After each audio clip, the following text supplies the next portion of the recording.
విద్యార్థిని విద్యార్థులు యువతి యువకులు తమ ఆనందాన్ని వ్యక్తం చేయవలసిందిగా కోరుతూ ఆనరబుల్ సీఎం గారు ఉస్మానియా యూనివర్సిటీ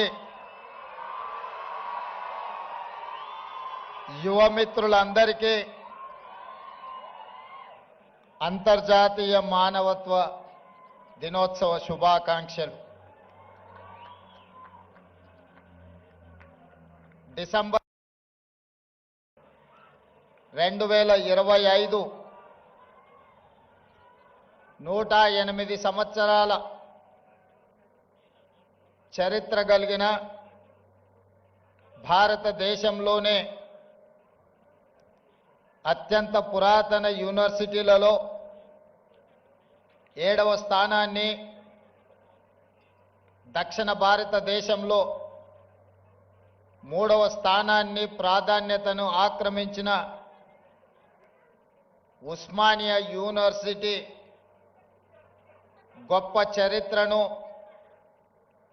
పరిగణలోకి తీసుకొని వేలాది మంది ఉస్మానియా యూనివర్సిటీ విద్యార్థిని విద్యార్థులు, యూనివర్సిటీ వైస్ ఛాన్సలర్ గారు, ఆర్ట్స్ కళాశాల ప్రిన్సిపల్ గారు, అధ్యాపక సిబ్బంది, పూర్వపు విద్యార్థులు, నేడు చదువుకుంటున్న విద్యార్థిని విద్యార్థులు, వేదిక మీద దాదాపుగా 60 సంవత్సరాల ఉస్మానియా యూనివర్సిటీకి సజీవ సాక్ష్యంగా ఉన్న పెద్దలు కేశవరావు గారు, మీడియా మిత్రులు, తెలంగాణ ఉద్యమకారులందరికీ కూడా మనస్ఫూర్తిగా అభినందనలతో కృతజ్ఞతలు తెలియజేస్తున్న మిత్రులారా, ఉస్మానియా యూనివర్సిటీకి రావాలి, ఆర్ట్స్ కళాశాల ముందు నిలబడి ఇక్కడ చదువుకుంటున్న విద్యార్థిని విద్యార్థుల యొక్క ఆకాంక్షల్ని అడిగి తెలుసుకోవాలి. ఒకనాడు తెలంగాణ ఉద్యమ సందర్భంగా ఈ వేదిక మీద నుంచే స్వరాష్ట్ర ఆకాంక్షను బలంగా వినిపించి 4 కోట్ల తెలంగాణ ప్రజల యొక్క ఆకాంక్షను ఈనాడు సాధించిన తెలంగాణ రాష్ట్రంలో సమస్యలు పరిష్కారమైనవా లేదా, ఒకనాటి తెలంగాణ చరిత్రను భవిష్యత్ ప్రణాళికలుగా మార్చుకొని నిర్ణయాలు తీసుకోవాలని మీ అందరినీ కలవాలని నిర్ణయించుకున్నా. ఆ సందర్భంగా కొంతమంది మిత్రులు కలిసి సూచన చేసినప్పుడు ముఖ్యమంత్రి గారు చాలా ధైర్యం చేస్తున్నారు, ఉస్మానియా యూనివర్సిటీలో ప్రజాప్రతినిధులను, రాష్ట్ర మంత్రివర్గాన్ని లేదా ముఖ్యమంత్రి గారిని అడ్డుకునే ఒక చరిత్ర ఉన్నది, మీరెందుకు ధైర్యం చేస్తున్నారు అని నన్ను అడిగారు. అంటే వారికి ఒక్క మాట చెప్పిన, నాది ధైర్యం కాదు, నాది అభిమానం. మా సోదరులు, మా తమ్ముళ్ళు, మా చెల్లెండ్లు తెలంగాణ భవిష్యత్తుకు పునాదులు వేసే మా యువ మిత్రులు ఉన్న ఉస్మానియా యూనివర్సిటీ ఆర్ట్స్ కళాశాల దగ్గరికి వెళ్ళడానికి ధైర్యం కాదు కావాల్సింది, అభిమానం కావాలి. గుండెల నిండా అభిమానాన్ని నింపుకొని ఈనాడు ఈ ఆర్ట్స్ కళాశాల ముందు నిలబడి మన భవిష్యత్ ప్రణాళికలను రచించుకోవడానికి నేను ఇక్కడికి రావడం జరిగింది. అదేవిధంగా ముఖ్యమంత్రిగా మీరందరూ అందించిన అధికారంతో నాకు చాలా సిబ్బంది అందుబాటులో ఉంటారు. ఎక్కడికి వెళ్తున్నా అక్కడ ఏం మాట్లాడాలో పేజీలకు పేజీలు, పుస్తకాలకు పుస్తకాలు రాసిచ్చి ఐఏఎస్ పరీక్షకు ప్రిపేర్ అయినట్టుగా ఉపన్యాసాలకు మమ్మల్ని ప్రిపేర్ చేస్తుంటారు వాళ్ళు. ఇంత కట్ట కాగితాలు నాకు తెచ్చిండ్రు. ఉస్మానియా యూనివర్సిటీకి వెళ్తున్నారు కదా, ఇవన్నీ మీరు చదువుకోండి అని. నేను ఒక్క మాట చెప్పిన, చదువుకొని మాట్లాడితే ఉస్మానియా యూనివర్సిటీకి వెళ్ళడం శుద్ధ దండగా. నా మనసులో ఏముందో, నా జీవితంలో 56 సంవత్సరాల అనుభవం, నల్లమల అటవీ ప్రాంతంలో ఉన్న ఒక మారుమూల పల్లె నుంచి, వ్యవసాయ కుటుంబం నుంచి వచ్చిన నేను ప్రభుత్వ పాఠశాలలో చదువుకొని గ్రామీణ వాతావరణంలో పెరిగి గ్రామీణ వాతావరణంలో ఉన్న పేదరికాన్ని, కుల వివక్షను, జాతి వివక్షను, సమస్యలతో కొట్టుమిట్టాడుతున్న వెనుకబడిన ప్రాంతాలలో పెరిగిన వాణ్ణి. నాకు కొత్తగా మీరు రాసిచ్చి, నాకు చదువుపిచ్చి, చదువు నేర్పించి, మా తమ్ముళ్ళ మా చెల్లెళ్ళ ముందల మాట్లాడించడానికి ప్రయత్నం చెయ్యకండి. నాకు ఏమనిపించిందో, నా కళ్ళతో ఏమి చూశానో, నాకు ఈనాడు అవకాశం వస్తే ఏమి పరిష్కరించాలనుకుంటున్నానో వాటినే నేను మాట్లాడతాను. వాటి నుంచి విద్యార్థుల సూచనలు తీసుకొని తెలంగాణ మేధావుల యొక్క అనుభవాలను రంగరించి ఈ విశ్వవిద్యాలయాన్ని అంతర్జాతీయ ప్రమాణాలతో తీర్చిదిద్దాలని ఈనాడు ఒక మంచి సంకల్పంతోని, ఆలోచనతోని నేను ఇక్కడికి రావడం జరిగింది. మిత్రులారా, ఈ ప్రాంతానికి నేను నిన్న చెప్పిన, ఇవాళ కూడా నేను చెప్పదలుచుకున్నా, గ్లోబల్ సమ్మిట్ వేదిక మీద ప్రపంచ స్థాయి ప్రముఖులు అందరూ హాజరైన వేదిక మీద నుంచి నేను ఒక అంశాన్ని ప్రస్తావించిన. ఈ దేశంలో తెలంగాణ ప్రాంతానికి, ఈ భూమికి, ఈ గాలికి, నీరుకి ఒక చైతన్యం, ఒక పౌరుషం ఉన్నది. ఈ చైతన్యం, ఈ పౌరుషానికి చదువుతో సంబంధం లేదు. ఎవడైతే మన మీద ఆధిపత్యం చెలాయించాలనుకుంటాడో, మనల్ని అదిమిపెట్టి మన మీద తన ఆధిపత్యాన్ని నిరూపించాలని అనుకుంటాడో, అప్పుడు పోరాటం పుట్టుకొస్తుంది తెలంగాణ గడ్డ మీద నుంచి అని నేను చెప్పా. ఆనాడు దండకారణ్యంలో పుట్టిన కొమరం భీముడు పీజీలు, పిహెచ్డీలు చదవలేదు. సామాన్యుల గుండె చప్పుడుని అర్థం చేసుకున్నాడు. కొమరం భీముడు ఆనాడు జల్ జమీన్ జంగల్ అనే ఒక నినాదాన్ని ఆనాటి పాలకుల మీద, ఆధిపత్యం చెలాయించిన వాళ్ళ మీద ఉద్యమాన్ని ఊపిరిగా తీసుకొని, పోరాటాన్ని పునాదిగా వేసుకొని మర పిరంగులై పేలితే ఆనాటి పాలకులకు గజగజలాడిన అటవీ ప్రాంతంలో పుట్టిన అడవి బిడ్డ, ఆదివాసి బిడ్డ ఆధిపత్యాన్ని సహించలేదు అంటే ఈ నేలకున్న చరిత్ర ఎలాంటిదో నేను అంతర్జాతీయ ప్రముఖులకు చెప్పదలుచుకున్నా.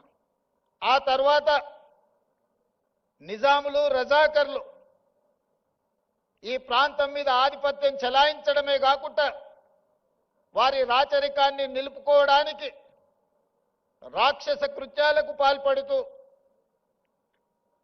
ఈ తెలంగాణ ప్రజల మీద దాష్టికాన్ని ప్రదర్శించారు. ఆనాడు చదువుతో సంబంధం లేని దొరల గడీలలో వాళ్ళ పాదాల కిందతో నలిగిపోతున్న సందర్భంగా రైతులంతా ఏకమై సాయుధ రైతాంగ పోరాటాన్ని నిర్మించి భూమి కోసం, భుక్తి కోసం, విముక్తి కోసం ఆకాశమంత ఎత్తున ఉద్యమాన్ని చేపట్టిన చాకలి ఐలమ్మ, దొడ్డి కొమరయ్య ఇలాంటి పోరాట యోధులు మనుల కోసమో, మాణిక్యాల కోసమో, మక్తాల కోసమో, జమీన్ల కోసమో, జాగీర్దార్ భూముల కోసమో కొట్లాడాలి. వాళ్ళ మీద ఆధిపత్యం చెలాయిస్తున్న దొరల గడీల మీద పిరంగులై పేలి గడీలను నేలమట్టం చేసి మనకు ఒక స్వతంత్రాన్ని సిద్ధింపజేసిండ్రు, సాయుధ రైతాంగ పోరాటం అది. ఆ తర్వాత ఉమ్మడి రాష్ట్రంలో మంచి జరుగుతుందని, సామాజిక సమస్యలు పరిష్కారం అవుతాయని, తద్వారా మన జీవన ప్రమాణాలు పెరుగుతాయని 6 దశాబ్దాలు ఎదురు చూసినాం. ఆశించిన ఆకాంక్షలు, మన ఆలోచనలు నీరు గారిపోవడంతో ఇక పోరాటమే ఊపిరిగా, ఈ పోరాటం ద్వారా అయినా మన సమస్యలు శాశ్వతంగా పరిష్కారం కావాలి, ఇక దానికోసం నడుము బిగించాలని ఉస్మానియా కాకతీయ యూనివర్సిటీల విద్యార్థులు నడుము బిగించారు. మొదటి దశ తెలంగాణ ఉద్యమం కావచ్చు, మలి దశ తెలంగాణ ఉద్యమం కావచ్చు. మొట్టమొదట దండకారణ్యంలో ఒక విప్లవం పుడితే, రెండవసారి నల్గొండ లాంటి జిల్లాలలో, గ్రామాలలో భూమి కోసం, భుక్తి కోసం, విముక్తి కోసం పోరాటాలు పుట్టినాయి. మూడవసారి ఈ ప్రజల గుండె చప్పుడు తెలంగాణకు గుండెకాయ లాంటి ఉస్మానియా యూనివర్సిటీ వేదిక మీద నుంచి ఇక్కడి విద్యార్థులే పోరాటానికి నడుము బిగించి మొదటి దశ తెలంగాణ ఉద్యమాన్ని ముందుకు నడిపించారు. ఆనాడు తెలంగాణ ఉద్యమ సమస్య శాశ్వత పరిష్కారం జరగకపోవడం వల్ల వందలాది మంది ఈ యూనివర్సిటీలో చదువుకున్న విద్యార్థులు అడవి బాట పట్టిర్రు, నక్సల్ బరి ఉద్యమాలను నడిపించారు. అందులో నుంచి పుట్టుకొచ్చిన వాళ్ళే గద్దరన్న లాంటి వాళ్ళు ఎంతో మంది ఈ సమాజానికి దిక్సూచులైన వాళ్ళే కాదు. ఈ ఉస్మానియా యూనివర్సిటీ గొప్ప ఆర్థిక మేధావి పివి నరసింహారావు గారిని, ఉత్తమ పార్లమెంటేరియన్ జైపాల్ రెడ్డి గారిని, పోరాటాలకు స్ఫూర్తినిచ్చిన జార్జ్ రెడ్డిని, ప్రజా యుద్ధ నౌక గద్దరన్నను ఈ యూనివర్సిటీ మనకు ఒక గొప్ప వరంగా ఇచ్చింది. చాలా మంది మేధావులు, ప్రపంచంలోనే గుర్తింపు పొందిన జ్ఞానులను ఈ యూనివర్సిటీ మనకు అందించింది. ఈ యూనివర్సిటీ మలిదశ తెలంగాణ ఉద్యమంలో మనల్ని అందరినీ ముందుకు నడిపింది. ఆనాడు ఈ ఉస్మానియా యూనివర్సిటీ గడ్డ మీద నుంచే కాదు, గల్లీలలో, తండాలలో, గూడాలలో, మారుమూల పల్లెల్లో ఎక్కడ ధూమ్ధాం జరిగినా ఆ ధూమ్ధాం వేదికల మీద నుంచి జయ జయ హే తెలంగాణ నాదాన్ని, నినాదాన్ని అందశ్రీ గారు మనకు అందించారు.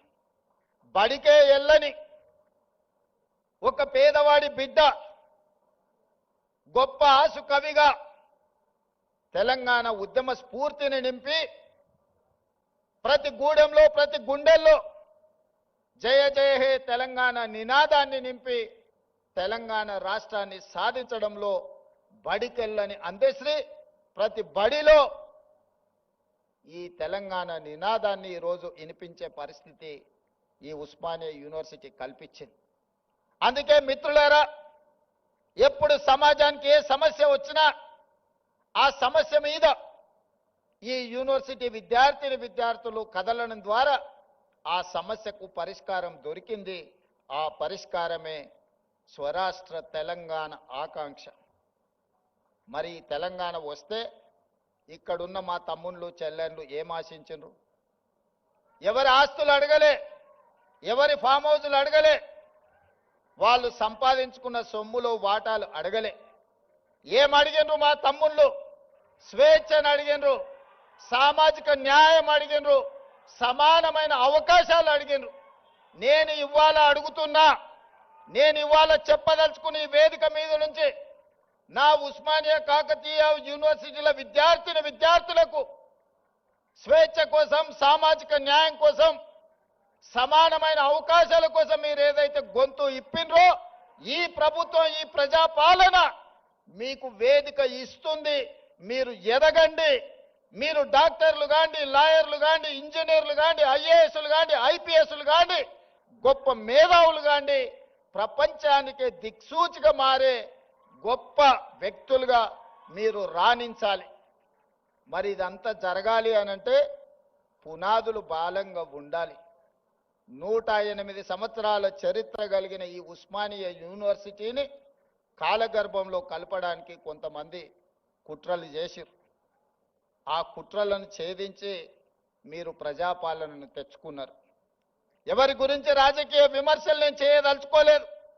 2 ఏళ్ల నుంచి మాట్లాడుతున్నారు కొంతమంది. కొన్నిసార్లు నాకు అనుమానం వస్తుంది, తెలంగాణ పట్ల, ప్రభుత్వ విద్య పట్ల వీళ్లకు అవగాహన ఉన్నదా లేదా అని. వాళ్ళు అంటారు, రేవంత్ రెడ్డి గవర్నమెంట్ స్కూల్లో చదువుకున్నాడు, గ్రామీణ ప్రాంతంలో నుంచి వచ్చిండు, ఈయనకు పరిపాలన చేత కాదని. ఒక్క విషయమైతే నేను చెప్పదలుచుకున్న, ఉస్మానియా ఆర్ట్స్ కళాశాల ముందు నుంచి నేను గుంటూరులో చదువుకోలేదు మిత్రులారా. నేను గుంటూరులో చదువుకోలే. గూడు పుటాని నాకు తెలియదు. నల్లమల్ల అడవుల్లో నుంచి వచ్చిన క్రూర మృగాలను చూసినను, సాధు జంతువులను చూసినను, పేదవాడి సమస్యలను చూసినను.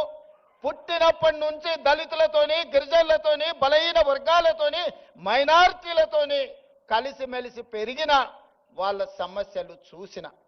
నాకు కొత్తగా అక్కర్లేదు. గుంటూరులో చదువుకున్న వాళ్ళకు పేదరికం చూడాలంటే మెర్సిడీస్ బెంజ్ కారుల్లో పోయి ఎక్స్కర్షన్ లాగా, ఓహో పేదరికం ఇట్లుంటుందా, మీ భూమి మీ మట్టి అట్లుంటుందా, మీకు చిరిగిపోయిన బట్టలు ఇట్లుంటాయా, మేము ఎప్పుడు చూడలేదని వాళ్ళకు పేదరికం ఇట్లుంటుందని ఒక ఎక్స్కర్షన్ లాగా ఉండొచ్చు. ఒకప్పుడు బ్రిటన్ ప్రైమ్ మినిస్టర్ని, ఇతర ప్రైమ్ మినిస్టర్లను ఈ రాష్ట్రానికి తెచ్చినప్పుడు మా పాలమూరు పేదరికాన్ని చూపించడానికి వాళ్ళని అక్కడికి తీసుకొచ్చేటోళ్ళు. ప్రదర్శనలో మా పేదరికాన్ని వాళ్ళ ముందర పెట్టేటోళ్ళు. చూడు మేము ఎంత వెనుకబడి ఉన్నామో, మేము ఎట్లా అడుక్కొని తింటున్నామో, ఎట్లా వలసలు పోతున్నామో, మా మీద జాలి పడండి అని. ఆనాటి పాలకుల ఆలోచన అది. ఇతర దేశాలకు వెళ్ళి వచ్చినామని చెప్పుకునే వాళ్ళు, మేము గుంటూరులో చదువుకున్నాం, మేము పూనాలో చదువుకున్నాం, మేము అమెరికాలో చదువుకున్నామని ఉపన్యాసాలు ఇవ్వడం ద్వారా సమాజానికి ఏం చెప్పదలుచుకున్నారో నాకు తెలియదు. కానీ నేను స్పష్టంగా గ్రామీణ ప్రాంతంలో వ్యవసాయ కుటుంబం నుంచి వచ్చిన నేను ప్రభుత్వ పాఠశాలలో నేను చదువుకున్నా, ప్రభుత్వ కళాశాలలో నేను చదువుకున్నా. నాకు భాష గొప్పగా రాకపోవచ్చు, కానీ ప్రజల యొక్క మనసును తెలుసుకునే విద్య నాకు వచ్చు. పేదవాడు ఏం అడుగుతాడు, ఏం ఆలోచన చేస్తాడు, పేదవాడు ప్రభుత్వం నుంచి ఏం ఆశిస్తాడు, ఒక చదువుకునే పిల్లవాడికి ఏమి కావాలి, ఆ పిల్లవాడు చదువుకుంటే ఈ సమాజానికి ఏ రకంగా ప్రయోజనం ఉంటుంది అనేది నాకు తెలుసు. అందుకే ఇవాళ ఎవరు వచ్చినా, ఎవరు ఎన్ని రకాల ప్రాధాన్యతలు ఇచ్చుకున్నా, మొట్టమొదటి ప్రధానమంత్రి పండిత్ జవహర్ లాల్ నెహ్రూ గారు స్వతంత్రం వచ్చిన తర్వాత ప్రధానమంత్రిగా బాధ్యతలు చేపట్టేటప్పుడు మహాత్మా గాంధీ గారిని కలిసిండు. బాబూజీ, నేను ప్రధానమంత్రిగా బాధ్యత తీసుకుంటున్నా, మీరు నాకు ఇచ్చే సలహా ఏమిటి అని. మహాత్మా గాంధీ గారు ఒక మాట చెప్పారు, పరిపాలనలో నువ్వు తీసుకునే నిర్ణయం తీసుకునే ముందు నీ నిర్ణయం పేదవాళ్లకు, నిస్సహాయులకు ఏ విధంగా ఉపయోగపడుతుందో ఆలోచన చేసి నీ కళ్ళ ముందు ఆ పేదవాడిని, నిస్సహాయుని గుర్తు తెచ్చుకున్న తర్వాత నువ్వు నిర్ణయం చెయ్యి, తప్పకుండా పేదలకు, నిస్సహాయులకు అది ప్రయోజనం చేకూరుతుంది అని. ఆ స్ఫూర్తి ఈనాడు మేము తలుసుకున్న మా ప్రభుత్వం తీసుకునే ఏ నిర్ణయమైనా పేదవాడికి ఏ విధంగా ఉపయోగపడబోతుందో, నిస్సహాయులకు ఏ విధంగా సహాయాన్ని అందించబోతుందో, నిలబడడానికి శక్తి లేని వాళ్ళను నిటారుగా సొంత కాళ్ళ మీద నిలబెట్టడానికి అవసరమైన ప్రణాళికల్ని మా ప్రభుత్వం, నా సహచర మంత్రివర్గంలో అందరం కలిసి ఈనాడు నిర్ణయం తీసుకుంటున్నాం. అందులో భాగంగానే ఉస్మానియా యూనివర్సిటీకి ఆగస్టులో వచ్చినప్పుడు నేను చెప్పిన, ఒక ఆయన సవాలు విసిరిండు, శాతనైతే ఆర్ట్స్ కాలేజ్ దగ్గర పోయిరా అని. నేను వాళ్ళలాగా దొంగను కాదు, ఫామ్ హౌజులు కట్టుకోలేదు, గడీల లాంటివి నిర్మించుకోలేదు. ఉన్నదేదో నాకున్నది, నా కష్టంతో, నా శక్తితోని, సమాజంలో గౌరవంతో ఇంత దూరం వచ్చిన. ప్రజలు ఆశీర్వదించారు. ప్రజల అభిమానంతో గుండెల్లో పెట్టి చూసుకున్నారు. 2006న ఒక జిల్లా పరిషత్ మెంబర్గా రాజకీయాలలో చిన్న పదవిలో నా ప్రయాణం మొదలైంది. నేను జిల్లా పరిషత్ మెంబర్ అయినప్పుడు పెద్దగా ఏం ఆలోచన చేయలే, కానీ ఏదైనా చెయ్యాలని ఒక సంకల్పం పెట్టుకున్నా. ప్రజలు ఆశీర్వదించారు. జడ్పీటీసీ అయినా, ఎమ్మెల్సీ అయినా, ఎమ్మెల్యే అయినా, ఎంపీ అయినా ఈనాడు ఈ దళితులు, ఆదివాసీలు, గిరిజనులు, బలహీన వర్గాలు, మైనారిటీ సోదరులు, రైతులు, మహిళలు, యువకులు నిండు మనసుతో ఆశీర్వదిస్తే ఈ రాష్ట్రానికి ముఖ్యమంత్రి అయి మీ సోదరుడిగా ఆర్ట్స్ కళాశాల ముందు నిలబడ్డా. ఇంతకంటే గొప్ప అవకాశం జీవితంలో ఎవరికైనా వస్తుందా? లక్షలాది మంది, కోట్లాది మంది కోరుకుంటారు ఈ పదవి, కానీ అవకాశం ఏ ఒక్కరికో వస్తుంది. మీరందరు కలిసి ఈ అవకాశం నాకు ఇచ్చిండ్రు. అందుకే చరిత్రలో శాశ్వతంగా నిలబడే కొన్ని మంచి పనులు నేను చేయదలుచుకున్నా. చరిత్ర సజీవ సాక్షిగా నిలబడాలి. చాలా మంది 2 ఏళ్లలో నువ్వేం చేసినవయ్యా, మేం చూడు 10 ఎకరాలలో ముఖ్యమంత్రి బంగళా కట్టుకున్నాం, 25 ఎకరాలలో పాలించనికే సచివాలయం కట్టుకున్నాం. తెలంగాణ ప్రజలే కాదు, ఆలు మొగళ్ళ మధ్యలో కూడా నిఘా పెట్టడానికి కమాండ్ కంట్రోల్ రూమ్ కట్టుకున్నాం. 1,00,000 కోట్లు పెట్టి కాళేశ్వరం కట్టుకున్నాం. మేము చూడు ఎన్ని కట్టినామని ఒక 4 చెప్పిరాలు. వాళ్ళు చేసిన శాన్నే కానీ ఓ 4 ఎప్పుడు చర్చిస్తారు. నేనేం చెప్పినాయా అంటే నేను కూడా 4 చేసిన. తెలంగాణ రాష్ట్రం వచ్చిన తర్వాత ప్రతి బడిలో, గుడిలో వినిపించవలసిన జయ జయ హే తెలంగాణని మీరు తొక్కి పెడితే రాష్ట్ర గీతంగా మార్చిన నేను.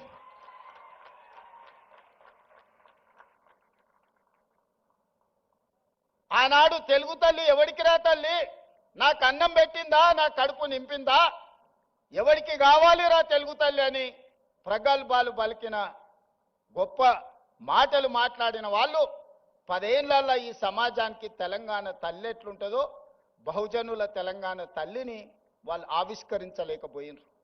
అందుకే దొరల గడీలలో పెరిగిన తెలంగాణ తల్లి కాదు, బహుజనులలో బస్తీలలో నుంచి వచ్చిన తెలంగాణ తల్లి నిండు మనసుతో దర్పం ఉట్టిపడేలా ఈ జాతికి తెలంగాణ తల్లిని అంకితం చేసి ప్రతి సంవత్సరం డిసెంబర్ 9 నాడు తెలంగాణ తల్లి అవతరణ ఉత్సవాలను జరుపుకునే సమస్యని మనం పరిష్కరించుకున్నాం. ఈనాడు మన కళ్ళ ముందు నిలువెత్తు తెలంగాణ తల్లి, బహుజనుల తెలంగాణ తల్లి ఈనాడు తెలంగాణ రాష్ట్రంలో మనం ఆవిష్కరించుకున్నాం. ఇదే కాదు, 30-40 ఏళ్ల నుంచి వర్గీకరణ మీద రగులుతూనే ఉంది.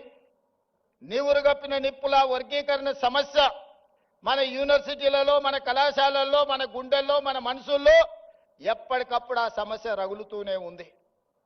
ఆ సమస్య మా దళిత బిడ్డల మధ్యలో ఒక విభజన రేఖను గీసింది. దేశంలో ఏ రాష్ట్రం కూడా ఈ సమస్యను పరిష్కరించడానికి ఆలోచన చేయలే.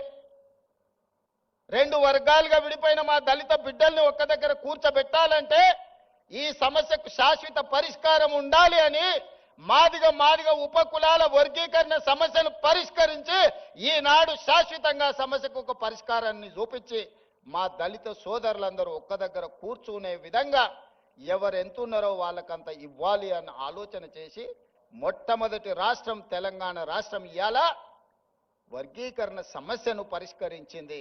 ఇది సామాజిక సమస్యను మా ప్రభుత్వం పరిష్కరించింది. ఆనాడు తెల్ల దొరలు ఉన్నప్పుడు జనగణనలో కులగణన జరిగింది. 100 సంవత్సరాలు పూర్తి చేసుకున్న ఈ దేశంలో బలహీన వర్గాల లెక్క తేల్చినోడే లేడు. చెయ్యాలన్న ఆలోచన చేసినా అది ముందుకు సాగలేదు.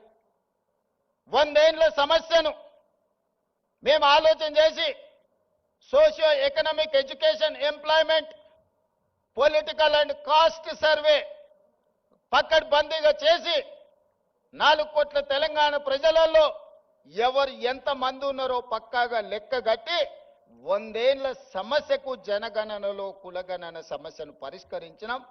మనం చేయడం వల్ల కేంద్ర ప్రభుత్వం మీద ఇవాళ ఒత్తిడి వచ్చి 2026 సంవత్సరంలో జనగణనలో కులగణనను చేర్చాల్సిన పరిస్థితి ఈ దేశ ప్రధానమంత్రికి కల్పించి ఒక సామాజిక సమస్యకు శాశ్వత పరిష్కారాన్ని చూపించినాం. అంబేద్కర్ గారు చెప్పిండ్రు, రంగుల మేడలు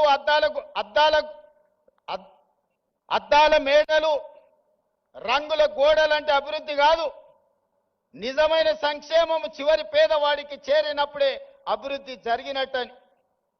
ఆ స్ఫూర్తిని తీసుకునే ఈనాడు మా పరిపాలన కొనసాగిస్తున్నాం. సమాజంలో ఉన్న రుగ్మతలను, సామాజిక సమస్యల్ని శాశ్వత పరిష్కారం దిశగా ఈరోజు మేము ముందుకు వెళ్తున్నాం. దాంట్లో భాగంగానే విద్య ఒక్కటే. ఒకనాడు జామీందారుల దగ్గర, జాగీర్దారుల దగ్గర వేలాది ఎకరాల భూములను, దాదాపుగా 25 లక్షల ఎకరాల భూములను సేకరించి కాంగ్రెస్ పార్టీ అసైన్మెంట్ పట్టాల రూపంలో భూమి లేని నిరుపేదలైన దళితులకు, గిరిజనులకు, బలైన వర్గాలకు అసైన్మెంట్ భూములను ఇచ్చింది. ఇల్లు లేని వాళ్ళకి ఇళ్ళ పట్టాలు ఇచ్చింది. ఇల్లు కట్టుకునేటోళ్లకు ఇందిరమ్మ ఇళ్ళని ఇచ్చింది. చదువుకునేటోళ్లకు ప్రభుత్వ పాఠశాలలు ఏర్పాటు చేసింది. ఇవాళ ప్రభుత్వాల దగ్గర భూములు లేవు పంచడానికి. ఉన్నది ఉన్నట్టు కుండ బద్దలు కొట్టి నేను చెప్తున్నా. ఇవాళ వాళ్ళ పేపర్లో రాస్తున్నారు, రేవంత్ రెడ్డి పంచడానికి భూములు లేవన్నాడు, చూసినావా ఆయన ఆలోచన ఎట్లుందో. నేను వాళ్ళని అడగదలుచుకున్నా, ప్రతి దళితునికి 3 ఎకరాలు ఇస్తాన్నారు, 10 ఏళ్ళు ఉన్నారు, ఎవరికన్నా ఇచ్చిర్రా? మీరు 3000 ఎకరాల ఫామ్ హౌజులు కట్టుకున్నారు, కానీ ఏ దళిత బిడ్డ కన్నా 3 ఎకరాల భూమి ఇచ్చిర్రా? ఇది ఒకటే ప్రశ్న అడగదలుచుకున్నా. ఒక ఆయనకు ఎర్రవల్లిలు ఉంటుంది, ఇంకొక ఆయనకు జన్వాడలు ఉంటుంది, ఇంకొక ఆయనకు మోయినాబాద్ దగ్గర ఉంటుంది, వాళ్ళ ఆడబిడ్డకు శంకర్పల్లి దగ్గర ఉంటుంది. 100 ఎకరాల ఫామ్ హౌజులు అయితే మీకు వచ్చినాయి, కానీ మా దళితులకు 3 ఎకరాల భూమి వచ్చిందా? సూటి ప్రశ్న. ఇంతకంటే ఎక్కువ నేను విమర్శించదలుచుకోలే. అందుకే నేను ఒకటే చెప్పిన, మనం మేము చేసిన సిపెక్ సర్వేలో ఒక కొత్త అంశం బయటపడ్డది. వెనుకబాటుతనం గురించి ఒక ప్రశ్న ఉన్నది. వెనుకబాటుతనంలో మాకు వచ్చిన ఫీడ్బ్యాక్ ఏంటంటే, భూములు ఉన్న వాళ్ళు కూడా వెనుకబాటుతనంతో ఉన్నారు. 20 ఎకరాలు 30 ఎకరాల భూమి ఉన్న ఆసామి కూడా వెనుకబాటుతనంతో బాధపడుతున్నాడు. నేను అడిగిన, అరే 20 ఎకరాలు 30 ఎకరాలు తెలంగాణలో అంటే ఏ మూలకు పోయినా 30-40 లక్షలకి ఎకరం భూమి కదా, 10-20 కోట్ల ఆస్తుంటే వీళ్ళని ఎట్లా వెనుకబాటుతనం అంటావు అని అంటే, మా సర్వే రిపోర్ట్ ఏం చెప్పిందంటే, చదువు లేకపోవడం వల్ల వాళ్ళు వెనుకబాటుతనాన్ని అనుభవిస్తున్నారు. భూమి కాదు సమస్య, ఆ కుటుంబంలో చదువుకోకపోవడం వల్ల, ఆ కుటుంబంలో ఎవరికి చదువు లేకపోవడం వల్ల వాళ్ళు వెనుకబాటుతనంతో ఉన్నారు. వాళ్ళు పేదరికంలో లేరు, కానీ వెనుకబాటుతనంలో ఉన్నారు. పేదరికం వేరు, వెనుకబాటుతనం వేరు. భూమి లేకపోవడం పేదరికం కావచ్చు, ఇల్లు లేకపోవడం పేదరికం కావచ్చు, చదువు లేకపోవడం వెనుకబాటుతనము. చదువు ఉంటే ముందడిగేస్తారు. ఇవాళ మీ బిడ్డలే, మా కాసిం భూమి ఎంతుందో నాకు తెలియదు, ప్రొఫెసర్ కాసిం ఆర్ట్స్ కాలేజ్కి ప్రిన్సిపాల్ అయ్యింది. ఇక్కడ ఉన్న కుమార్ ఉండొచ్చు, ఆ వెనకాల ఉన్న గంట చక్రపాణి గారు ఉండొచ్చు. వీళ్ళందరూ ఇవాళ చదువుకున్నారు కాబట్టే ఈరోజు సమాజంలో ఒక గుర్తింపు, గౌరవంతో పాటు వెనుకబాటుతనం అనే పదమే వాళ్ళ దరిదాపుల్లో రాకుండా ఉన్నది. అందుకే వాటిని గుర్తించిన, ఆలోచన చేసిన, ఈ సమాజంలో వివక్ష నుంచి బయటికి తీసుకురావాలి. వివక్ష అనేది గ్రామాల నుంచి పారద్రోలాలి అనంటే, వెనుకబాటుతనాన్ని నిర్మూలించాలి అనంటే, ప్రతి మారుమూల ప్రాంతంలో విద్యా అవకాశాలు పెంచాలి. ఆనాడు పండిత్ జవహర్లాల్ నెహ్రూ గారు ఎడ్యుకేషన్, ఇరిగేషన్ ప్రాధాన్యత ఉంటే, ఈనాడు అదనంగా కమ్యూనికేషన్ కూడా మనం యాడ్ చేసినాం. సోనియా గాంధీ గారు రైట్ టు ఎడ్యుకేషన్ యాక్ట్ తీసుకొచ్చారు. నేను ఇవాళ టీచింగ్ స్టాఫ్ ఇక్కడ ఉన్న మిత్రులందరికీ నా మనసులో ఉన్న ఆవేదనను నేను మీకు చెప్పదలుచుకున్నా. 1,25,000 మంది టీచర్లు ఉన్నారు. ఇవాళ 25 లక్షల పైగా పాఠశాలలు ఉన్నాయి తెలంగాణలో ప్రభుత్వానికి. ఆ పాఠశాలల్లో 18 లక్షల మంది విద్యార్థులు చదువుకుంటారు. కానీ ప్రైవేట్లో 11 లక్షల పాఠశాలలే ఉంటే, 11,000 పాఠశాలలే ఉంటే 33 లక్షల మంది విద్యార్థులు చదువుకుంటున్నారు. మరి ఎంఏ బిఎడ్ చదువుకున్న ప్రభుత్వ పాఠశాలల్లో టీచర్లుండి 25,000 పైగా పాఠశాలలుంటే ప్రభుత్వ పాఠశాలలో ఎందుకు విద్యార్థులు తక్కువ ఉన్నారు? టీచర్లు ఉన్న దగ్గర పిల్లలు లేరు, పిల్లలు ఉన్న దగ్గర టీచర్లు లేరు. ఇట్లాంటి సమస్యలు ఎందుకు వస్తున్నాయి అని మేము చూసినాం. విద్య అందుబాటులో ఉంది, కానీ నాణ్యమైన విద్య లేదు. ఈరోజు సమాజానికి విద్య సమస్య కాదు, నాణ్యమైన విద్య సమస్య. ఇవాళ ఇంజనీర్లకు కొదవలేదు, సర్టిఫికెట్లు ఉన్న ఇంజనీర్లు ఉన్నారు, కానీ వాళ్ళకు అవసరమైన నైపుణ్యం లేదు. అందుకే క్వాలిటీ ఎడ్యుకేషన్ స్కిల్స్ ఇవాళ విద్యార్థులకు ఇవ్వాలి అని నాణ్యమైన విద్య కోసం, సాంకేతిక నైపుణ్యం కోసం ఈరోజు మనము కష్టపడాల్సిన అవసరం ఉన్నది. ఇక్కడున్న టీచింగ్ స్టాఫ్నైనా, ఇక్కడున్న పరిపాలకులైనా నా సూచన ఒక్కటే, విద్య ఒక్కటే మన జీవితాలలో మార్పు తెస్తుంది. విద్య ఒక్కటే మన జీవితాలలో వెలుగును తెస్తుంది. విద్య ఒక్కటే మనల్ని వెనుకబాటు తనాన్ని నుంచి బయటికి తీసుకొస్తుంది. విద్య ఒక్కటే మన ఆత్మ గౌరవాన్ని పెంచుతుంది. విద్య ఒక్కటే మన తల్లిదండ్రుల కళ్ళలో ఆనందాన్ని, వెలుగులను నింపుతుంది.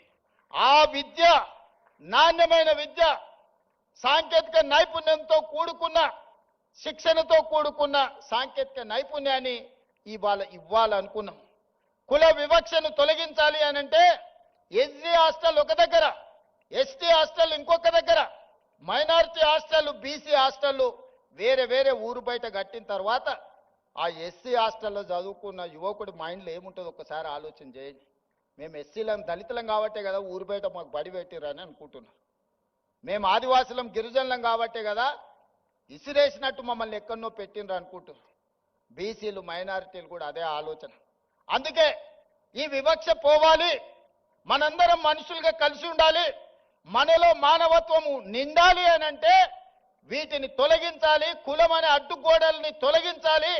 అందుకే young India integrated residential schools SC, ST, BC, minority, upper caste అందరూ కలిసి చదువుకునే విధంగా 100 నియోజకవర్గాలలో each residential school in 25 acres campus 200 కోట్ల రూపాయలు ఒక్కొక్క పాఠశాలకి ఇచ్చి ఈ కులం అనే అడ్డుగోడల్ని తొలగించి అందరు కలిసి కట్టుగా 2500 నుంచి 3000 మంది స్టూడెంట్స్ ఒక్కొక్క పాఠశాలల్లో దాదాపుగా 100 నియోజకవర్గాలలో 2.5 నుంచి 3 లక్షల మంది విద్యార్థులు ఒక్క దగ్గర కలిసి చదువుకునే విధంగా ఈ రోజు ఆ వివక్షను తొలగించడానికి యంగ్ ఇండియా ఇంటిగ్రేటెడ్ రెసిడెన్షియల్ స్కూళ్ళను మనం ప్రారంభించుకున్నాం.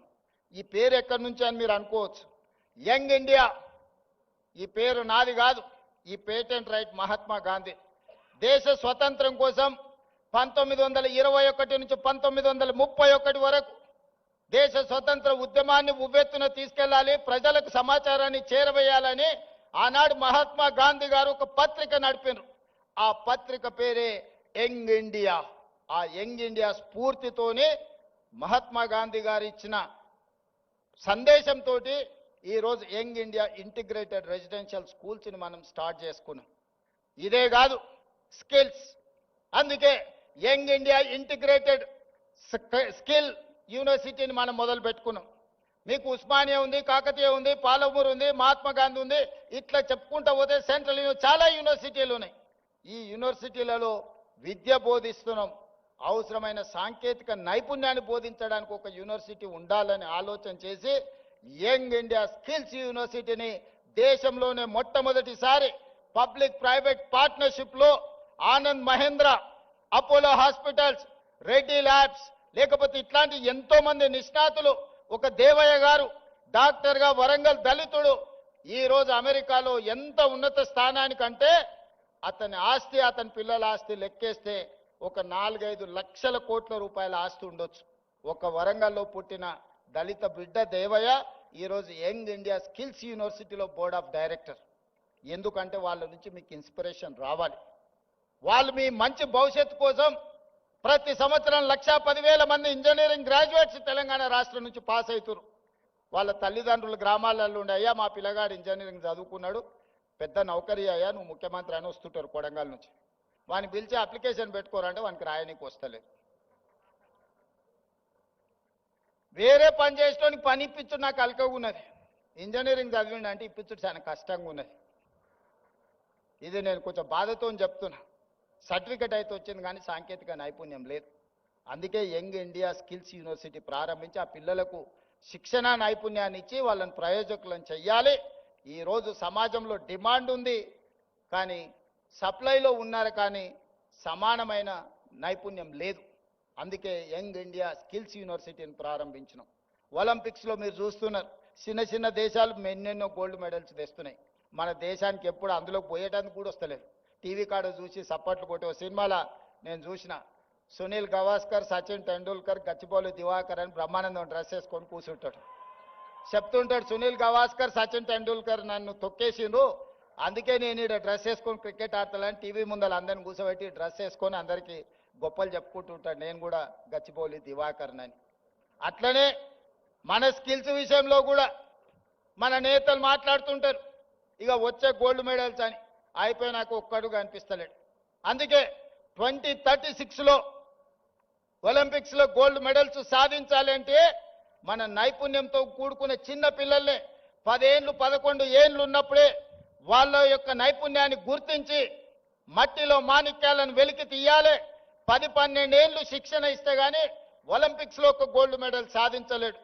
అందుకే వాటి కోసం ఈనాడు యంగ్ ఇండియా స్పోర్ట్స్ యూనివర్సిటీని మనం ప్రారంభించుకున్నాం. దీంట్లో గొప్ప గొప్ప క్రీడాకారులను తీసుకున్నాం.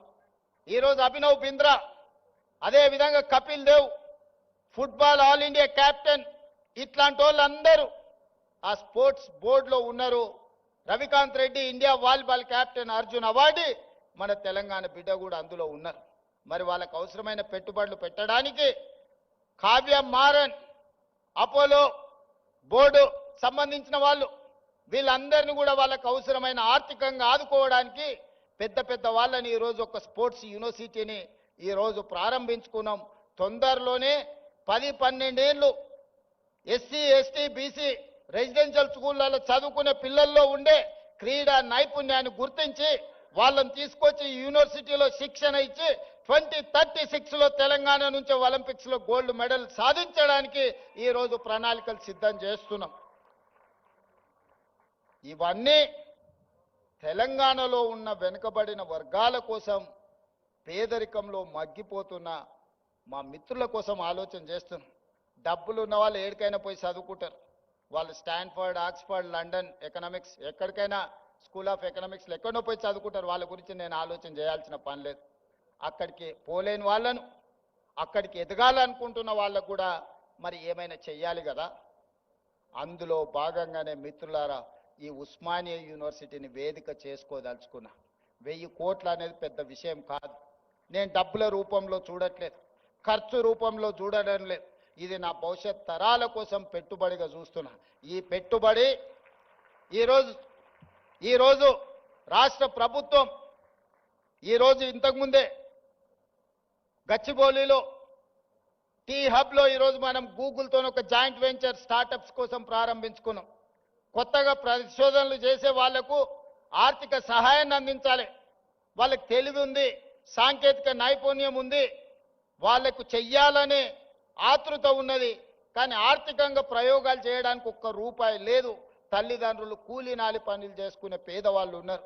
వాళ్ళ పిల్లల కోసం ఇవాళ స్టార్టప్ ఫండ్ ఇప్పుడు అక్కడి నుంచే ఇక్కడికి వచ్చిన 1000 కోట్లు ఈరోజు పరిశోధన చేసే తెలంగాణ యువతకు అందించాలని అక్కడ ఒక గొప్ప ఆఫీస్ పెట్టి ఆ పిల్లలకు అక్కడ ప్లేస్ ఇవ్వండి, వాళ్ళ పరిశోధనలకు డబ్బులు ఇవ్వండి. ఒకప్పుడు గూగుల్ కూడా 2 విద్యార్థులు ఒక కార్ షెడ్లో మొదలు పెడితే ఇవాళ గూగుల్ అయింది. టెస్లా, ఇలాన్ మస్క్ ఒక చిన్న పరిశోధన చేస్తే ఇలాన్ మస్క్ అయింది. ఇట్లా చాలా కంపెనీలు ప్రపంచంలో స్టార్టప్స్గా మారి మొదట్లో చదువుకున్న విద్యార్థులు చిన్న ప్రయోగం చేస్తే ఆ ప్రయోగంలో వాళ్ళు విజయం సాధిస్తే ఈరోజు ప్రపంచంలోనే ఆగర్భ శ్రీమంతులైనరు. అందుకే ఇవాళ తెలంగాణ ప్రాంతంలో ఉన్న నైపుణ్యాన్ని వెలికి తీయాలని 1000 కోట్ల కార్పస్ ఫండ్ ఈరోజు ప్రభుత్వ పరంగా నేను కేటాయించి మా తెలంగాణ పిల్లలు పరిశోధన చేస్తే ఒక్క రూపాయి కూడా పరిశోధనలో ఇబ్బంది పడొద్దు, వాళ్ళు రాణించాలి, వాళ్ళు బిలియనియర్స్ కావాలి, గ్రామీణ ప్రాంతంలో నుంచి ప్రపంచంతో పోటీ పడాలని 1000 కోట్లు అక్కడ కూడా పరిశోధనల కోసం కేటాయించి ఇంకొక 1000 కోట్లు జీవో తీసుకొని ఈరోజు ఉస్మానియా యూనివర్సిటీకి వచ్చిన. ఉత్త చేతులతో రానని ఆనాడే చెప్పిన. ఉత్తు మాటలు చెప్పే అలవాటు నాకు లేదు. ఎందుకంటే వ్యవసాయం తెలిసినోని, గ్రామీణ ప్రాంతం నుంచి వచ్చినోని. మన చేనుకు ఏ పురుగు పడితే ఏ మందు కొట్టాలో ఏం ఎరువేయాలో తెలిసినోని. తెలంగాణకు పట్టిన చీడను పీడను ఎట్లా వదిలించాలో నాకు బాగా తెలుసు. వాళ్ళు అనుకుంటుండొచ్చు ఎంగిల్ పీస్ రాదని. జర్మన్కు, జపాన్కు, చైనాకి ఎంగిల్ పీస్ ఏం రాదు నాయన. ప్రపంచాన్ని ఏలుతున్నది చైనా, జపాన్, జర్మనీ. అక్కడ ఇంగ్లీషు రానే రాదు. కనీసం మనం ఏబిసిడీలన్నా రాయగలుగుతున్నాం. మరి ఇవాళ ప్రపంచాన్ని శాసిస్తారు ఇంగ్లీష్ మాట్లాడే అమెరికా, చైనా సప్లైస్ ఆపితే ఒక గంట కూడా బతకలేదు. ఒక 1 అవర్ కూడా అమెరికా జీవించలేదు. అమెరికా ఎంత అప్పు ఉందంటే చైనాకు, వాడు నా అప్పు మొత్తం కట్టడానికి వంగబెట్టి బండ పెడితే మొత్తం అమెరికాని చైనాకు అప్పచెప్పాల్సి వస్తుంది. వానికి ఇంగ్లీష్ వచ్చా? జపాన్కి ఇంగ్లీష్ వచ్చా? జర్మన్లో ఉండే ప్రజలకు ఇంగ్లీష్ వచ్చా? మా ఈడ ఉండే యువమిత్రులకు కూడా ఇంగ్లీష్ రాదు అనేది ఏం పెట్టుకోకండి. అదేం పెద్ద విషయం కాదు. మనకు మానవత్వం ఉండాలి, మనకు మనసు ఉండాలి. ఇవాళ రాష్ట్రాన్ని నేను పరిపాలిస్తలేను అనే మంచిగా 2 ఏళ్ళ నుంచి మీరే చూసారు కదా. కావాలంటే 10 మంది ఇంగ్లీష్ వచ్చిన వాళ్ళని ఉద్యోగస్తులను పెట్టుకుంటే మాట్లాడవా అని చెప్పొచ్చు ఒకరి తర్వాత ఒకరిని. మా తమ్ముళ్ళకి, మా చెల్లెళ్ళకి నేను అదే చెప్పదలుచుకున్నా. మీరు ఆత్మస్థైర్యాన్ని కోల్పోకండి. భాష అనేది ఒక కమ్యూనికేషన్ మాత్రమే, అది నాలెడ్జ్ కాదు. నాలెడ్జ్ వేరు, కమ్యూనికేషన్ వేరు.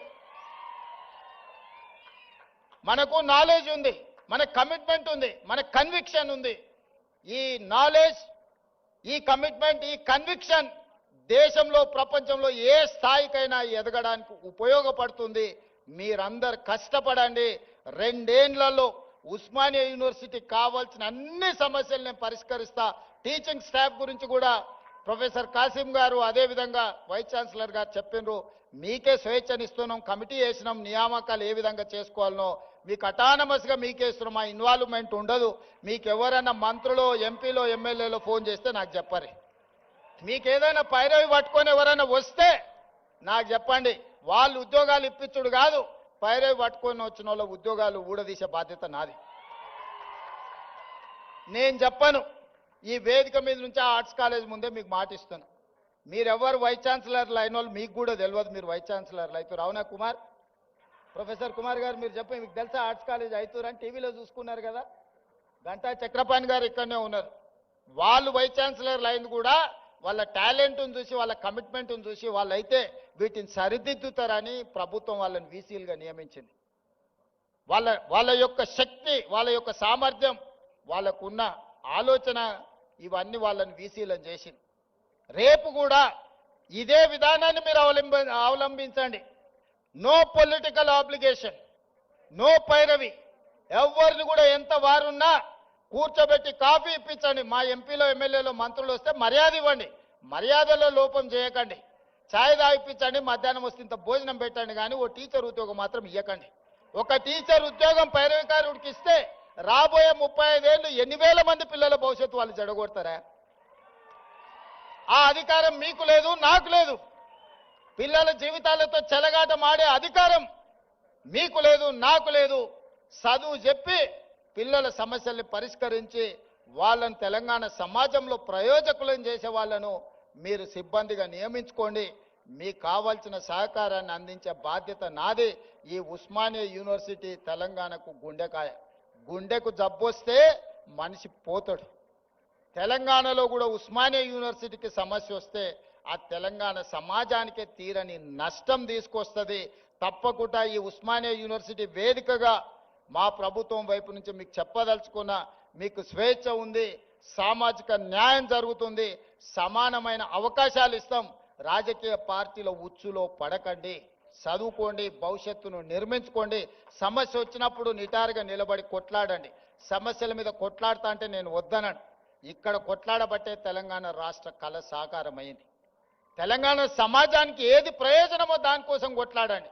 ఏ రాజకీయ పార్టీ జెండాలు ఎత్తాలనో వాళ్ళ మోచేతి నీళ్లు తాగాలనో ప్రయత్నం చేయకండి. సర్వ స్వతంత్రతను మీరు నిరూపించుకోండి. ఉస్మానియా యూనివర్సిటీ అంటే ఒక క్వాలిటీతో కూడుకున్న విద్య అందిస్తారు.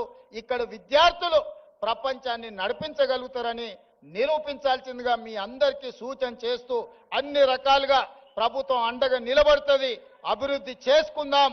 ఒక స్ఫూర్తిని నింపుకుందాం. మన పూర్వ తరాల నుంచి వచ్చిన ఒక స్ఫూర్తిని భవిష్యత్తుకు పునాదులుగా మార్చుకొని అభివృద్ధి పదం వైపు నడిపిద్దామని మీ అందరికీ తెలియజేస్తూ, మీలోనే ఎవరు ఊహించగలరు ఒకరోజు ఇక్కడ నిలబడి మాట్లాడే అవకాశం ఇక్కడ ఉన్నోళ్ళకే రావచ్చు. నేను జిల్లా పరిషత్ మెంబర్ అయినాడు కూడా ఎవరు ఊహించలే. నేను తెలంగాణ ఉద్యమం సందర్భంగా ఇక్కడికి వచ్చినప్పుడు కూడా ఎవరు అనుకోలే. కానీ ఇవాళ అవకాశం వచ్చింది. నిబద్ధతతో ఉండండి, నిరంతరం కష్టపడండి, ఖచ్చితంగా ఫలితాలు వస్తాయి. ప్రభుత్వం గుర్తిస్తుంది, ప్రజలు గుర్తిస్తారు. తెలంగాణ సమాజం కష్టపడ్డ వాడిని కష్టాన్ని వృధా పోనివ్వరు. తెలంగాణ సమాజం మిమ్మల్ని గుండెల్లో పెట్టి చూసుకుంటుంది. మీ తల్లిదండ్రుల కళ్ళల్లో ఆనందం చూడడానికి కష్టపడి డాక్టర్లు, లాయర్లు, ఇంజనీర్లు, ఐఏఎస్లు, ఐపీఎస్లు కావాలి. అదే నా కోరిక. మీలో కొంతమంది నాయకులై రాష్ట్రాన్ని పరిపాలించాలని ఆశిస్తూ మీ అందరి దగ్గర సెలవు తీసుకుంటున్న ధన్యవాదాలు మిత్రులారా. ఎక్కడైనా ఒక ముఖ్యమంత్రి గారు ఈరోజు ఉస్మానియా యూనివర్సిటీని ఏ విధంగా నిర్మించుకోవాలనో ముగ్గురు అంతర్జాతీయ స్థాయి ఆర్కిటెక్ట్స్ తోని ఈరోజు డిజైన్స్ చేసి మీ ముందల్నే పెట్టినాం. మీరు చూడండి, దాన్ని ఏ విధంగా అభివృద్ధి చేసుకోవాలనో, ఇంకా ఏమైనా అందులో పొందుపరచాలన్నా మీ ఆలోచనలను తీసుకొని నిర్మాణం పనులు ఈ నెలాఖరికి నిర్ణయం తీసుకుంటాం. దయచేసి ఇక్కడికి వచ్చిన మేధావులు కానీ విద్యార్థులు కానీ ఒక్కసారి ఆ 3 కన్సల్టెంట్స్ ఏదైతే ఇచ్చిండ్రో ప్రణాళికల్ని మీరు పరిశీలించి ఖచ్చితమైన నిర్ణయం తీసుకొని ఇవ్వండి. మంచిగా ఉస్మానియా యూనివర్సిటీని అభివృద్ధి చేసుకుందామని తెలియజేస్తూ మీ అందరి దగ్గర సెలవు తీసుకుంటున్నా.